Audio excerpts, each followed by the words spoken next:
விஜய்க்கு soft tone எடுக்கிறோன்றதை விட அரசாங்கத்துக்கு எதிராக ஹார்ட் டோன் எடுக்கிறோன்றதா கரெக்ட்.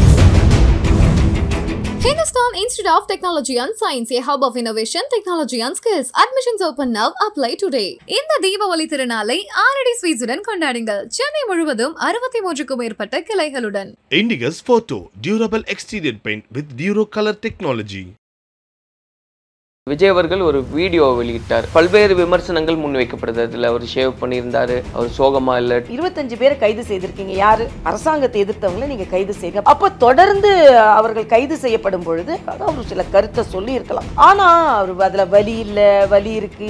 சாஃப்ட் டோன் எடுத்து தான் விஜய் அவர்கள் பக்கம் நின்று பேசுற மாதிரி தெரியுது பாஜக. விஜய்க்கு சாஃப்ட் டோன் எடுக்கிறோன்றதை விட அரசாங்கத்துக்கு எதிராக ஹார்ட் டோன் எடுக்கிறோன்றதா கரெக்ட். அதுல ரெஸ்பான்சிபிலிட்டி விஜய் அவர்களுக்கு இருக்குங்கும் போது ஏன் நீங்க நியூட்ரல் டோனுக்கு வர மாட்டீங்க? நீங்க அந்த பக்கம் மட்டும் ஒரு ஹார்ட் டோன். நேச்சுரல் டோன்ல அரசாங்கம் நடக்கலன்றதுனால தான் நாங்க நியூட்ரல் டோன் எடுக்கல.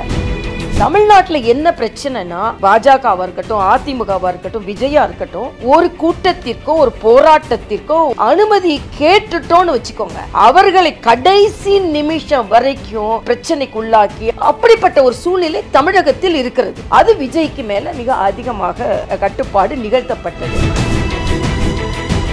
திருமாவளவன் அவர்கள் நிறைய கருத்துக்களை முன்வைக்கிறாரு. பாஜக பிடியில இருக்கார் அப்படின்னு சொல்றாங்க. பாஜக பிடியில இருக்கிறாரா இல்ல திமுக பிடியில இருக்குன்னு சொல்றாரா? பாஜக பிடியில இருக்கிறாருன்னு திருமாவளவன் சொல்றதுல வியப்பில்லை. ஆனா திமுக பயப்படுகிறது என்று திருமாவளவன் சொல்றாங்க. அதுல என்ன உள்ளர்த்தம் இருக்கிறது? உயர்நீதிமன்றம் விஜய விமர்சித்ததை கேட்கிறமே தவிர அதே நேரத்துல அரசாங்கத்திற்கு எதிரான கருத்துக்களை நம்ம வெளியே சொல்றதே இல்லை. ஏற்கனவே விசாரணை நடந்து கொண்டிருக்கிறது. நீங்க ஏன் கலெக்டர் மேலையும் எஸ்பி மேலையும் நடவடிக்கை எடுக்கல நாங்க கேட்கும் போது விசாரணை முடியட்டும் அப்புறம் நாங்க சொல்றோம்னு சொல்ற அதே அரசாங்கம் ஒரு அரசாங்க அதிகாரியை வைத்து பிரஸ் மீட் கொடுக்க சொல்றாங்க. ஒரு மந்திரியை வச்சு பாட்டில் கடந்ததா, செருப்பு கடந்ததா, எத்தனை மணிக்கு வந்ததுன்னு கொடுக்க சொல்றாங்க. ஏன் இந்த அடையாளங்களை நீங்க முதல்ல வெளியே சொல்றீங்க? இது தெளிவுபடுத்தலனாலும் நீங்க விமர்சிக்க போறீங்க. அரசாங்கம் கண்டும் காணாம இருக்கு. இந்த கரூர் சம்பவத்தை வச்சு யாரையாவது தன்னுடைய பிடியில கண்ட்ரோல்குள்ள கொண்டு வரணும்னு நினைக்கிறாங்க. ஆனா தமிழ்நாடு எப்பவுமே அவுட் ஆஃப் கண்ட்ரோல் தான் அப்படின்றது. ஆதவர்ஜுனா டெல்லி பயணம், எடப்பாடி பழனிசாமி அவர்களும் அவருடைய கூட்டத்திலேயே டிவிக்கு கொடி பறக்கிறதெல்லாம் பாக்குறோம். இதெல்லாமே நெருங்கி வர்றாங்களோ? திமுகவை எதிர்ப்பவர்கள் எல்லாரும் சேர்ந்தா என்ன தப்புன்னு நான் கேட்கிறேன். இப்ப நீங்களும் திமுக வந்துடக்கூடாதுன்றதே அதே வெறுப்பு அரசியல். திமுக வந்துடக்கூடாதுன்னு நாங்க ஏன் சொல்றோம்? பாஜக கலவர பூமியா ஆயிரும். 17 மாநிலங்கள்ல அமைதியா ஆட்சி நடக்கிறதா இல்லையா? ஆனா திமுக அப்படி இல்லை. 2026 குளத்தில் வட்ட இலையோடு தாமரை மலரும், கோட்டையில் இரட்டை இலையோடு தாமரை மலரும். நம்மோடு முன்னாள் ஆளுநர் டாக்டர் தமிழிசை சௌந்தரராஜன் அவர்கள் இருக்காங்க. அவங்க கிட்ட தான் பேசுறதா இருக்கும். பேசும். மேடம் வணக்கம். வணக்கம்.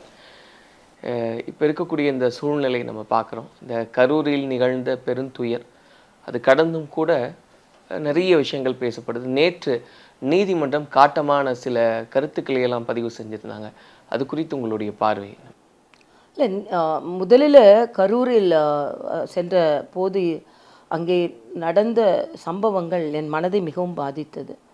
முதலில் அந்த நேரத்தில் உயிரிழந்த அத்தனை உயிர்களுக்கும் எனது அனுதாபங்களையும் அஞ்சலியும் நான் செலுத்திக் கொள்கிறேன். அதே மாதிரி அங்கே சிகிச்சை பெற்றுக்கொண்டிருக்கும் அனைவரும் உடல் நலத்தோடு வர வேண்டும். அவங்கவுங்க குடும்பங்கள் அந்த தாக்கத்திலிருந்து வெளியே வர வேண்டும் என்று நான் வேண்டுகிறேன். இன்றைக்கு தமிழக அரசியலில் இந்த 2025 ஆண்டு அரசியலை எடுத்துக்கொண்டால் கரூருக்கு முன்னால், கரூருக்கு பின்னால் அப்படியே அப்படின்னு வகைப்படுத்தலாம். அந்த அளவுக்கு முதல்ல விஜய்க்கு முன்னால், விஜய்க்கு பின்னால் அப்படின்னு வகைப்படுத்தலாம் அப்படின்னு இருந்தது மாறி கரூருக்கு முன்னால், கரூருக்கு பின்னால். கரூருக்கு முன்னால் விஜய்ன்னு ஒரு ஒரு புதிய ஒரு நடிகர் அரசியலுக்கு வருகிறார். அவர் கூட்டத்துக்கே வரமாட்டார் அப்படின்னு சொன்னார். அப்புறம் கூட்டத்துக்கு வரும்பொழுது கொஞ்சம் அதிகமான கூட்டங்களை அவர் ஈர்த்தார், மக்களை ஈர்த்தார். இது நேச்சுரல். அது ஒரு ஒரு அந்த நடிகர் ஒரு வெளித்தளவுக்கு வரும்போது அவரை பார்ப்பதற்கு வருபவர்களெல்லாம் தொண்டர்கள்னு சொல்ல முடியாது, வேறு கட்சி தொண்டர்களும் வருவாங்க, அவர்கள் ரசிகர்களும் வருவார்கள். அதனால் கூட்டம் அதிகமாக வரும் என்பது இயற்கை.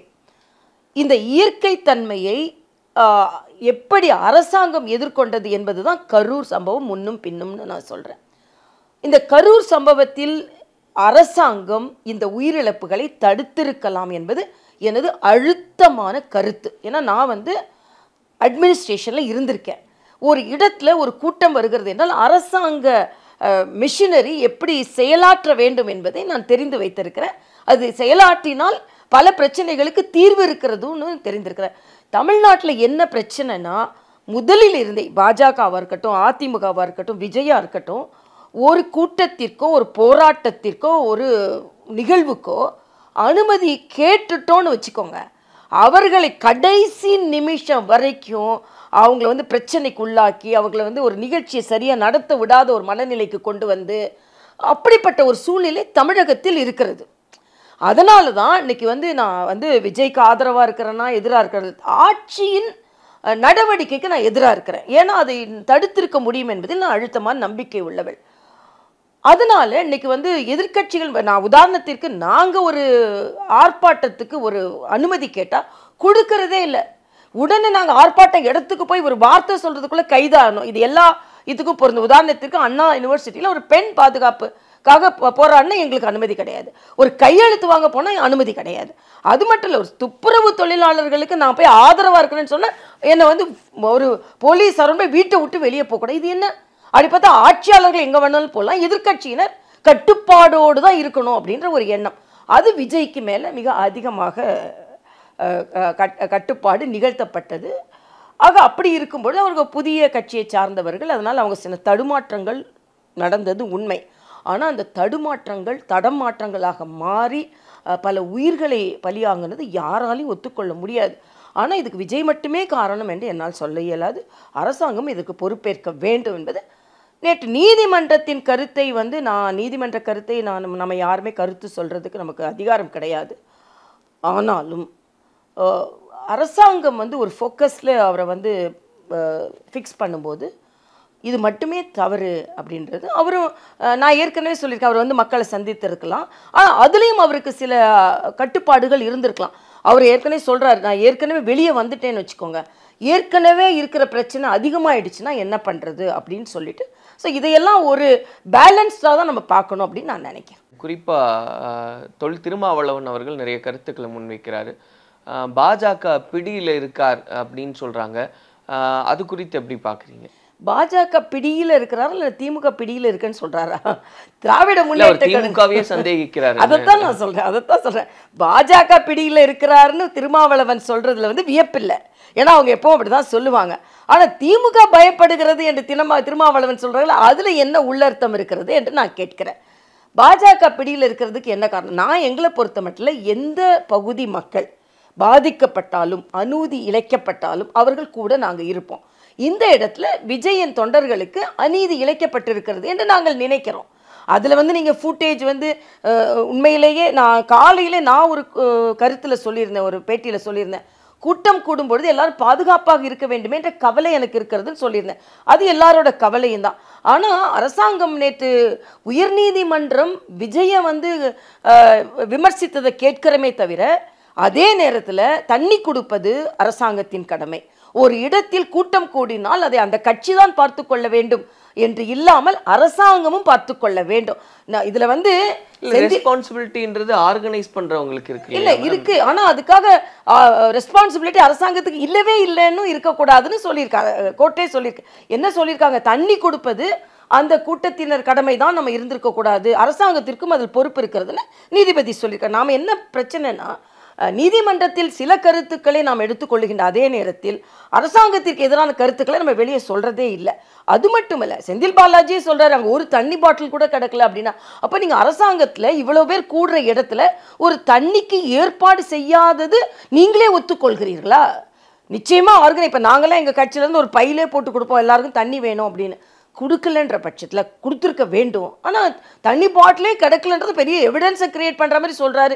ஏற்கனவே விசாரணை அங்கே நடந்து கொண்டு இருக்கும்போது, ஆக இதைத்தான் நாங்கள் அரசாங்கத்திட்ட எதிர்க்கிறோம். ஏற்கனவே விசாரணை நடந்து கொண்டு இருக்கிறது, நீங்கள் ஏன் கலெக்டர் மேலேயும் எஸ்பி மேலேயும் நடவடிக்கை எடுக்கல நாங்கள் கேட்கும்போது விசாரணை முடியட்டும் அப்புறம் நாங்கள் சொல்கிறோன்னு சொல்கிற அதே அரசாங்கம் ஒரு அரசாங்க அதிகாரியை வைத்து இப்போ ப்ரெஸ் மீட் கொடுக்க சொல்கிறாங்க, பத்திரிகையாளர் சந்திப்பு கொடுக்குறாங்க, ஒரு மந்திரியை வச்சு இங்கே பாட்டில் கடந்ததா, செருப்பு கடந்ததா, எத்தனை மணிக்கு வந்ததுன்னு கொடுக்க சொல்கிறாங்க. அப்போ உங்கள் விசாரணை மேலே உங்களுக்கு நம்பிக்கை இல்லையா? ஏன் இந்த அடையாளங்களை நீங்கள் முதல்ல வெளியே சொல்கிறீங்க? ஆக இதெல்லாம் தான் நமக்கு சந்தேகத்தை ஏற்படுத்துது. ஒரே ஒரு கருத்து தான், திராவிட முன்னேற்றக் கழகம் தனக்கு எதிராக பிரச்சாரம் செய்பவர்களை இரும்பு கரம் கொண்டு அமுக்குகிறது, ஒடுக்குகிறது. அதில் விஜயும் ஒருவர் என்பதைத்தான் நான் இங்கே பதிவு செய்கிறேன். இப்போ நீங்கள் சொன்ன மாதிரி ஒரு வெல் ஆர்கனைஸ்டாக இருக்காங்க, எல்லாமே ப்ராப்பராக இதெல்லாம் பண்ணிடுறாங்க, ப்ரெஸ் மீட் வைக்கிறாங்க அப்படின்னா இது தெளிவுபடுத்தலைனாலும் நீங்கள் விமர்சிக்க போகிறீங்க. அரசாங்கம் வந்து கண்டும் காணாமல் இருக்குது அப்படின்னு சொல்ல போகிறீங்க.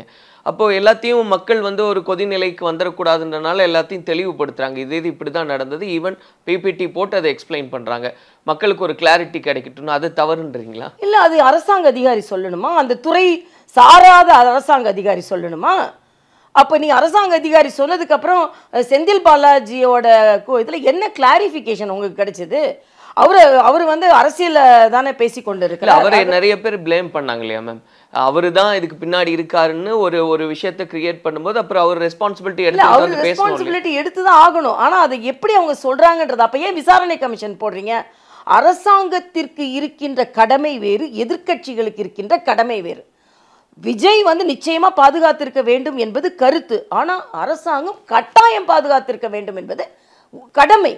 அதனால இது வந்து அரசாங்கத்தின் கடமையை அவர்கள் தாண்டி அரசியல் செய்கிறார்கள் என்ற வகையில் தான் நமது குற்றச்சாட்டு. அது மட்டும் இல்லை, ஒரு குழு அமைக்கிறாங்கங்க மத்திய பாஜக.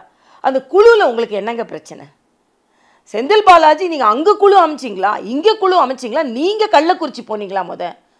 தூத்துக்குடியில் நான் கவர்னராக இருக்கும் பொழுது அங்கே மழை வெள்ளத்தில் நான் நின்று கொண்டு இருக்கிறேன். முதலமைச்சர் அங்கே வராமல் இண்டி கூட்டணி அலையன்ஸுக்கு போகிறார். ஆக உங்கள் மாநிலத்தை மக்களை நீங்கள் பார்க்காம எப்போ பார்த்தாலும் மணிப்பூரை பார்த்தா மணிப்பூர் உள்துறை அமைச்சகத்துக்குள்ளே இருக்குது, உள்துறை அமைச்சர் அங்கே நேராக போனார். அதில் உங்களுக்கு என்ன பிரச்சனை? சரி, கும்பமேளா போனார். கும்பமேளாவுக்கு திராவிட முன்னேற்ற கழகத்தை குழு அனுப்ப வேண்டாம்னு யார் சொன்னால்? அப்படியாவது கும்பமேளாவை போய் பாருங்கள். அதனால இது நீங்கள் நேர்மறையான அரசியல் செய்வதையெல்லாம் பதறுகிறார்கள் திமுக. இன்னைக்கு என்ன பதறுகிறார்கள் என்றால், பாஜக ஒரு நேர்மறையான ஒரு பிரச்சனையை அணுகுகிறது. நான் கேட்குறேன், இன்னைக்கு ஏன் அனுப்புனீங்க? யாராவது அங்கே போனவங்க மக்கள் ஏன் நீங்கள் வந்தீங்கன்னு கேட்டாங்களா? எல்லாரும் அவங்க மனதில் உள்ளதை அப்படி கொட்டுறதுக்கு ஒரு பாராளுமன்ற உறுப்பினர்கள் வருகிறார்கள் என்ற ஒரு வாய்ப்பை பயன்படுத்தி கொண்டார்கள். யாராவது கேட்கணுமா இல்லையா அவங்களுக்கு? எங்கள் பாரத பிரதமர் நேரடியாக மரியாதைக்குரிய நிர்மலா சீதாராமன் செய்தியோடு அனுப்புகிறார். திருமாவளவன் என்ன சொல்கிறார்? ஐயோயோ, பாஜக குழு அமைச்சிட்டு அப்புறம் ஏன் காங்கிரஸ் குழு அனுப்பலை?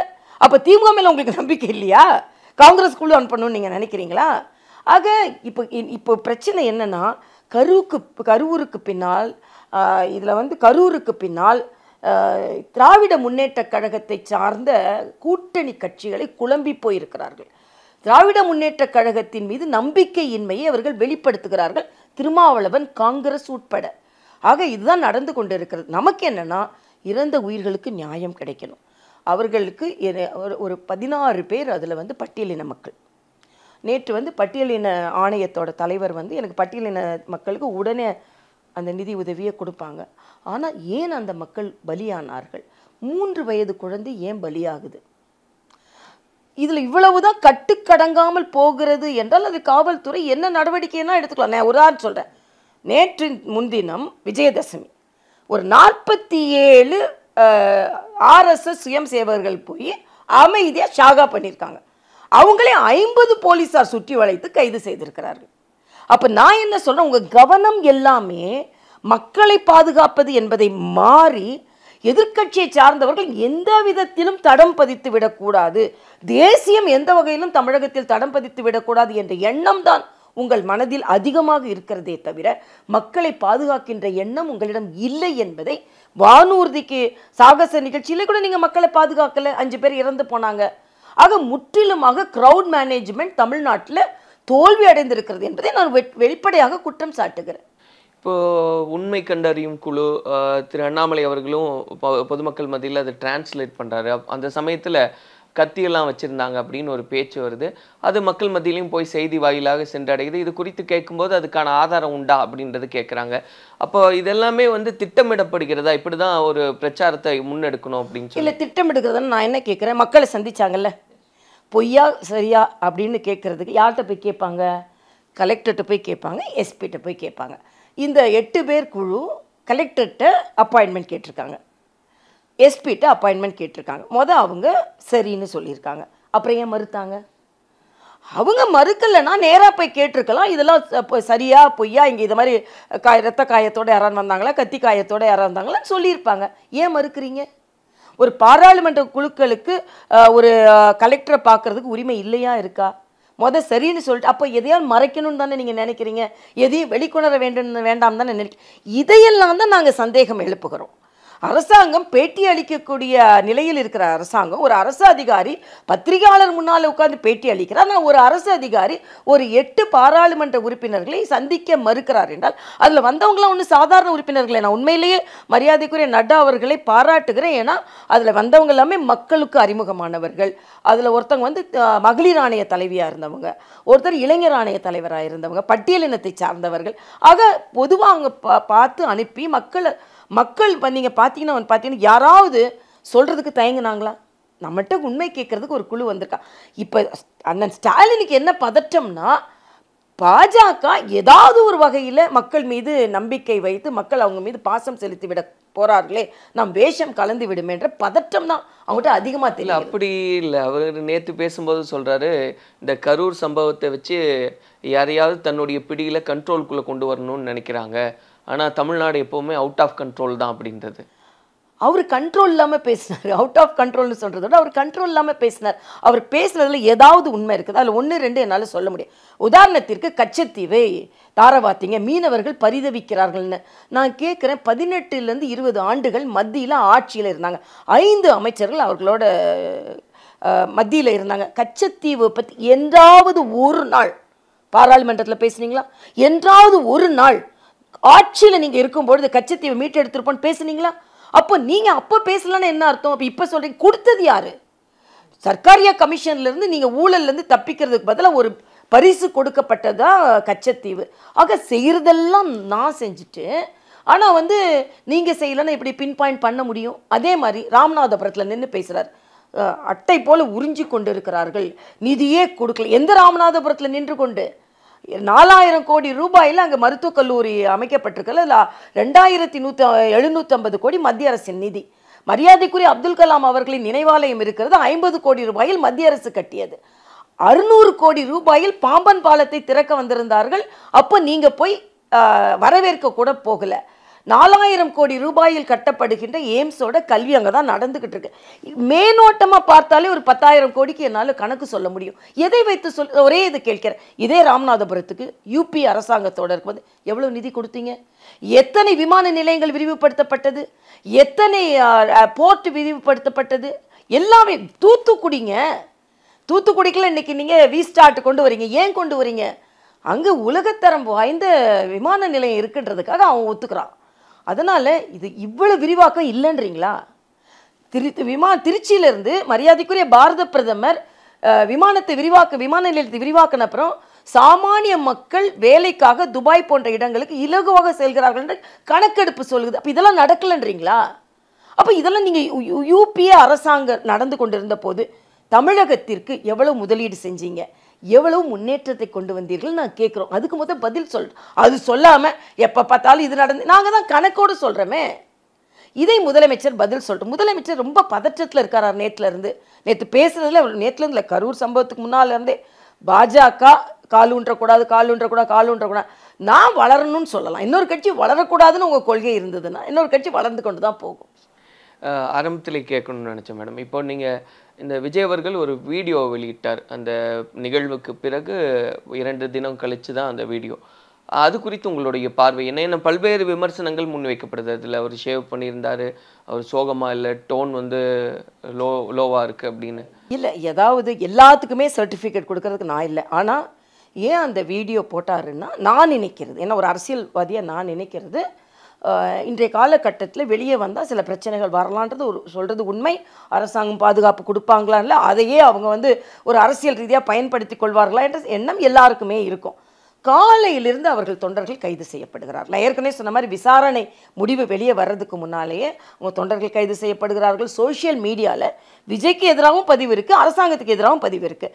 விஜய்க்கு எதிராக மோசமான பதிவு இருக்கிறது, பாஜகவுக்கு எதிராக விஜய்க்கு ஆதரவாக இருப்பதை போல பாஜகவுக்கு எதிராகவும் பதிவு இருக்குது. ஆனால் நீங்கள் 25 பேரை கைது செய்திருக்கீங்க. யார்? அரசாங்கத்தை எதிர்த்தவங்களே நீங்கள் கைது செய்யுங்க. அப்போ கருத்துரிமை என்ன பண்ணுது? கருத்து சுதந்திரம் எங்கே போனது? அப்போ தொடர்ந்து அவர்கள் கைது செய்யப்படும் பொழுது அவங்க கட்சியை சார்ந்தவர்கள் அவநம்பிக்கை ஏற்பட்டு விடக்கூடாது என்பதற்காக அவர் சில கருத்தை சொல்லியிருக்கலாம். ஆனால் அவர் அதில் வலி இல்லை, வலி இருக்குது இப்படிலாம் சர்டிஃபிகேட் சொல்கிறது எல்லாரும் எப்படி எப்படி நடந்து கொள்வார்கள் என்பதை தான். எல்லாரும் அழுதுறதுலையும் உண்மை இல்லை, அழாமல் இருந்தால் அழாமல் இருக்கிறதுலையும் உண்மை இல்லை. ஆனால் ஒரு ரெஸ்பான்சிபிலிட்டி எடுத்துக்கல, எந்த இடத்துலையும் ஒரு வருத்தத்தையோ ஒரு இரங்கலையோ தெரியப்படுத்தல. அது எடுத்திருக்கணும். என்ன கேட்டால் அது நாங்கள் முதல்ல சொல்லிட்டோம், நேரடியாக வந்திருக்கணும் அவர். ஆனால் அதுக்கு வராததுக்கு ஒரு நடிகர் என்ற இப்போ உயர்நீதிமன்றம் என்ன சொல்லுது, மற்ற தலைவர்களுக்கும் நடிகர்களுக்கும் ஒரு மாறுபாடு இருக்கிறது என்று. இதில் நிறைய வந்ததுக்கு சில காரணங்கள் இருக்கலாம், வராததுக்கு சில காரணங்கள் இருக்கலாம். ஏன்னா ஒரு கூட்டத்திலேயே இவ்வளோ பிரச்சனை பண்ணினார்களோ என்ற ஒரு சந்தேகம் இருக்கும் பொழுது வெளியே வந்து சில பிரச்சனைகள் ஏற்பட்டால் மறுபடியும் தமிழக மக்களின் இழப்பு ஏற்படுவதை யாரும் தாங்கிக் கொள்ள முடியாது.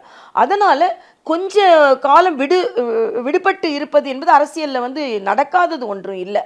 அதனால் அரசாங்கத்தின் மீது நம்பிக்கை இல்லை என்பதைத்தான் இது இன்னும் அதிகமாக அழுத்தமாக காண்பிக்கிறது என்றால் முழுமையான பாதுகாப்பு கொடுப்பாங்களா, இல்லைன்னா வெளியே வரதே வச்சு ஒரு அரசியல் செஞ்சிருவாங்களா, நமக்கு தெரியாதே. ஓகே, இப்போ இந்த நிகழ்வுக்கு பிறகு மேடம் விஜய் அவர்கள் கொள்கை எதிரி அப்படின்னே சொல்லிட்டாங்க. ஆனாலும் ஒரு சாஃப்ட் டோன் எடுத்து தான் விஜய் அவர்கள் பக்கம் நின்று பேசுகிற மாதிரி தெரியுது பாஜக.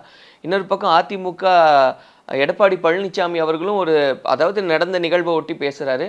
அவருடைய கூட்டத்திலேயே டிவிக்கு கொடி பறக்கிறதெல்லாம் பார்க்குறோம். இதெல்லாமே நெருங்கி வர்றாங்களோ அப்படின்றது தான்.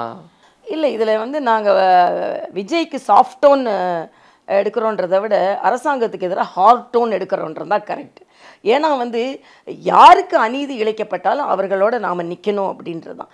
இன்றைய காலகட்டத்தில் ஒரு சாதாரண கூட்டத்தை கூட நடத்த முடியாத அளவிற்கு கட்டுப்பாடுகளை கொடுக்கும் பொழுது எதிர்க்கட்சிகளாக இருக்கின்ற மரியாதைக்குரிய அண்ணன் எடப்பாடி அவர்களாக இருக்கட்டும், எங்கள் கட்சி தலைவர்களாக இருக்கட்டும், நாங்களாக இருக்கட்டும், ஒரு செக்ஷன் ஆஃப் தி பார்ட்டிக்கு ஒரு புதிதாக வருகின்ற இப்போ நாங்களும் அதில் நிறைய விமர்சனங்கள் செஞ்சோம், இல்லைன்னு சொல்லலை.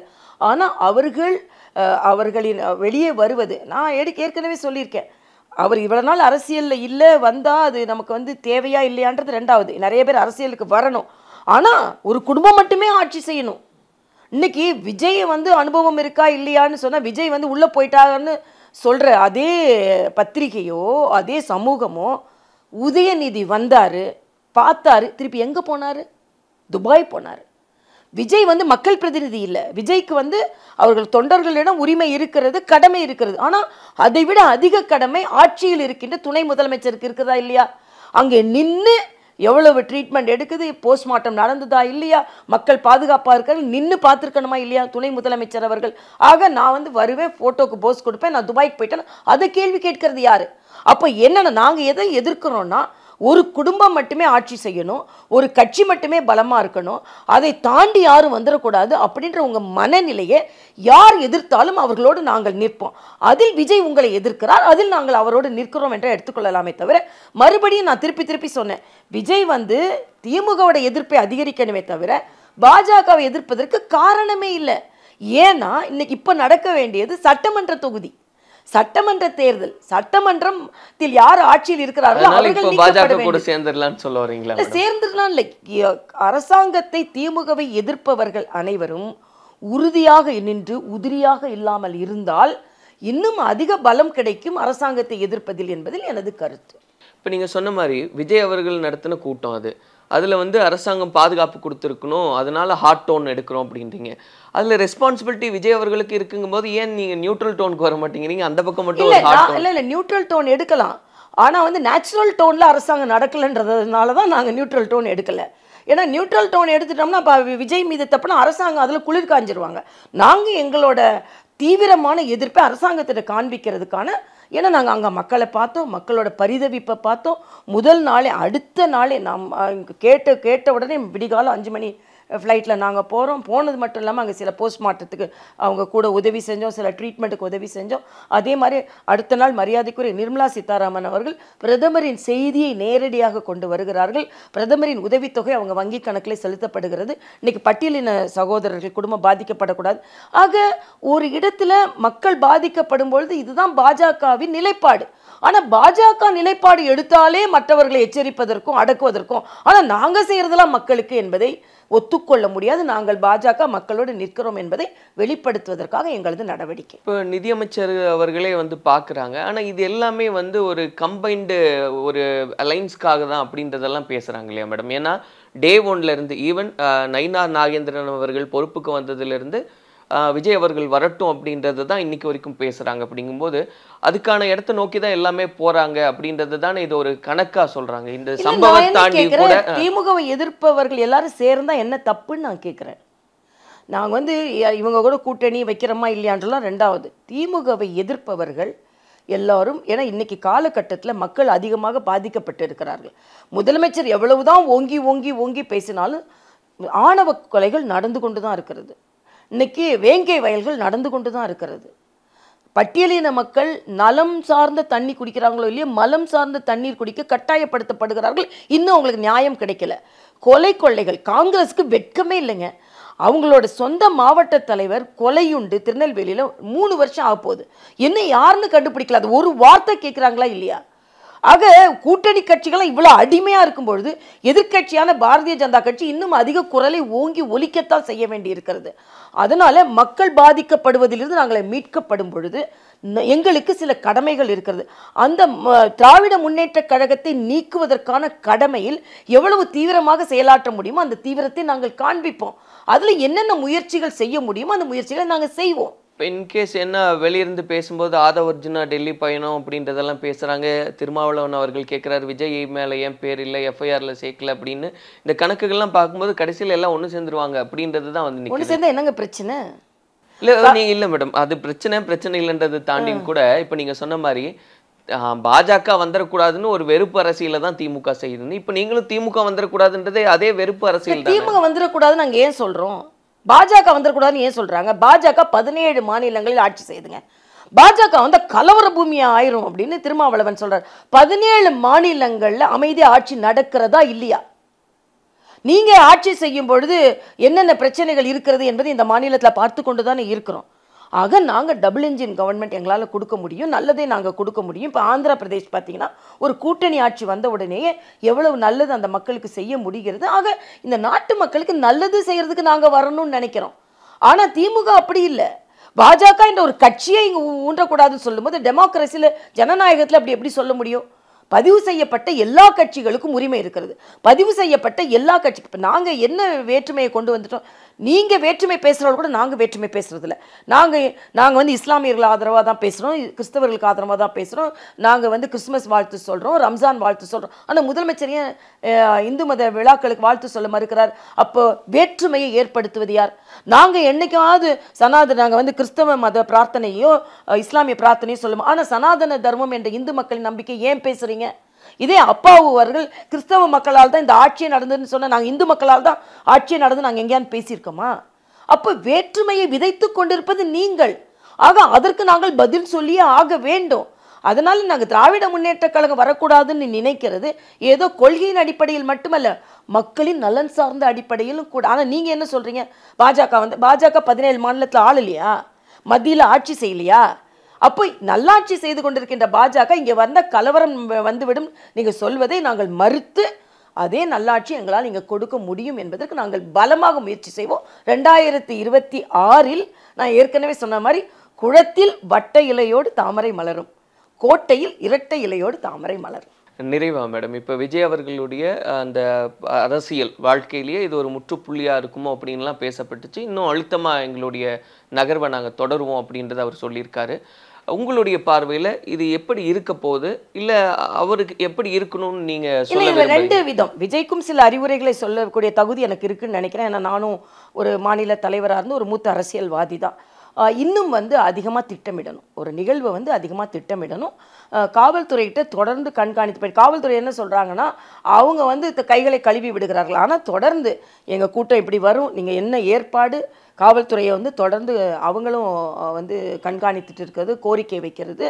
2ஆம் கட்ட தலைவர்களுக்கு சரியான கடமைகளை பிரித்து கொடுக்க, டியூட்டியை பிரித்து கொடுக்கறது, வேலைகளை பிரித்து கொடுத்து ஒரு மக்கள் அதிகமாக வருகிறார்கள் என்றால் அவர்கள் சுமூகமாக வந்து பிரச்சாரத்தை கேட்டுவிட்டு போக வேண்டுமே தவிர அவர்கள் கசக்கி பிழிந்து கஷ்டப்பட்டு காயப்பட்டு காத்திருந்து தான் ஒரு நிகழ்வை பார்க்க வேண்டும் என்ற சூழ்நிலை இல்லாமல் இனிமேலாவது திட்டமிட்டு நேரத்தை சரியாக நிர்ணயம் செய்து யார் யாரெல்லாம் வருவா, கூட்டம் எவ்வளவு வரும் என்பதை சரி செய்து அவர்களுக்கு ஏதாவது உதவி தேவைப்படுகிறதா என்பதை கண்காணித்து அந்த அளவிற்கு நீங்கள் ஒரு அரசியல் நடிகரிலிருந்து அரசியல் கட்சி தலைவராக மாற வேண்டும். அரசியல் என்பது சுலபம் கிடையாது. வசனங்களால் மட்டுமே பேசிவிட்டு அரசியலை செய்த முடியாது. அடிப்படையில் இப்போ மரியாதைக்குரிய எம்ஜிஆர் அவர்களை ஒப்பிடும் பொழுது ஒப்பிட்டுக் கொள்வதில் தவறில்லை. ஆனால் அவர்கள் எப்படி வந்தார்கள்? அவர்கள் ஒரு இயக்கத்தோடு பணியாற்றி அந்த தொண்டர்களோடு இருந்து வந்தார்கள். ஆக சிவாஜி கணேசன் அப்படிதான் வெற்றி பெற்றாரோ இல்லையா, காங்கிரஸோடு தான் அவர் பணியாற்றி கொண்டிருந்தார். ஆக ஒரு அரசியல் கட்சி தலைவராக மாறி கூட்டம் வந்தால் போதும், நம்ம பேசினா போதும்னு இல்லாமல் மக்களுக்கு என்ன வசதிகள் செய்து கொடுத்தாதான் உங்களுக்கு மேல் நம்பிக்கை வரும். அதனால் விஜயும் இனிமேல் நடக்கும் விழாக்களிலும் கூட்டங்களிலும் சரியான திட்டமிடலை கொண்டு வர வேணும். அரசாங்கமும் 10,000 தான் வந்தாங்க, 30,000 பேர் வந்துட்டாங்க, 1,00,000 பேர் வந்துட்டாங்கன்னு கைகளை கழுவாமல் கண்காணித்து அந்த மக்கள், அது தாவேக்காரங்களா சரி மற்றவங்களா சரி, தமிழ் மக்கள் உயிரிழந்தது குழந்தைகள், உயிரிழந்தது பெண்கள், தாய்மார்கள், சகோதரர்கள், அந்த மனநிலையில் பார்க்கணும் அப்படின்றது எனது வேண்டுகோளாக இருக்கிறது. எது எப்படி இருந்தாலும் மக்களுக்காகத்தான் கட்சிகள் இருக்கணுமே தவிர மக்களை பலி வாங்கி அரசாங்கமும் இருக்கக்கூடாது, கட்சி இருக்கக்கூடாது. இதை அவர்களெல்லாம் கவனமாக எடுத்துக்கொள்ள வேண்டும் என்பது எனது தாழ்மையான கருத்து. இந்த ஒரு நிகழ்வு விஜய் அவர்களுடைய அரசியலில் பின்னடைவை ஏற்படுத்தும் இல்லை ஏற்படுத்தாது உங்களுடைய பார்வையோட நிறைவு? இல்லை, இதில் வேகத்தை கொஞ்சம் கட்டுப்படுத்தும். ஏன்னா இல்லைன்னா அடுத்த சனிக்கிழமை போக முடியாத அளவிற்கு வேகத்தை கட்டுப்படுத்தியிருக்கலாம். ஆக வேகத்தை கட்டுப்படுத்தி இருக்கிறது விஜய் என்னும் விவேகம் பெறுவதற்காக என்று நான் நினைக்கிறேன். அந்த விவேகத்தை அவர் பெற வேண்டும். ஆனால் திராவிட முன்னேற்ற கழகத்திற்கு எதிர்ப்பை தீவிரப்படுத்த வேண்டும். ஏன்னா இன்றைக்கு இருக்கும் காலத்தின் கட்டாயம் திமுக அகற்றப்பட வேண்டும், மக்கள் விரோத திமுக அகற்றப்பட வேண்டும். மத்திய அரசு தொடர்ந்து குறை சொல்லி கொண்டிருக்கிறார்களே தவிர மத்திய அரசு அவர்கள் யூபி அரசாங்கத்தோட என்டி அரசாங்கம் தமிழக மக்களுக்கு நிறைய செய்திருக்கிறார்கள், செய்யவும் செய்வார்கள். இவர்களுக்கு மட்டும் தமிழ் மீது அக்கறை இல்லை, எங்களுக்கும் தமிழ் மீது அக்கறை. நான் நேற்று போட்டிருந்தேன், கீழடியை இவர்கள் கொணரலன்னு சொல்கிறாங்க. கீழடியை வெளிக்கொணர்ந்ததே நாங்கள் தான். இன்னைக்கு நீங்கள் பெருமையாக போய் பார்க்கறதுக்கு காரணம் பாஜக. இதை மக்களுக்கு நாங்கள் உறக்கச் சொல்வோம். விஜய் இன்னும் திமுகவை எதிர்ப்பை தீவிரப்படுத்த வேண்டும். ஆனால் இன்னும் வேகத்தை குறைத்து விவேகத்தோடு நடந்து கொள்ள வேண்டும் என்பது எனது கருத்து. நிறைய கருத்துக்களை பதிவு செஞ்சுருக்கீங்க மேடம். நிச்சயமாக ஒரு தெளிவான ஒரு புரிதலை உண்டு செய்யும் அப்படின்னு நம்புறேன். நன்றி. நன்றி. Hindustan Institute of Technology and Science, a hub of innovation, technology and skills. Admissions open now. Apply today. இந்த தீபாவளி திருநாளை ஆரடி ஸ்வீட்ஸுடன் கொண்டாடுங்கள். சென்னை முழுவதும் 63க்கும் மேற்பட்ட கிளைகளுடன். Indigus Photo Durable Exterior Paint with Duro Color Technology.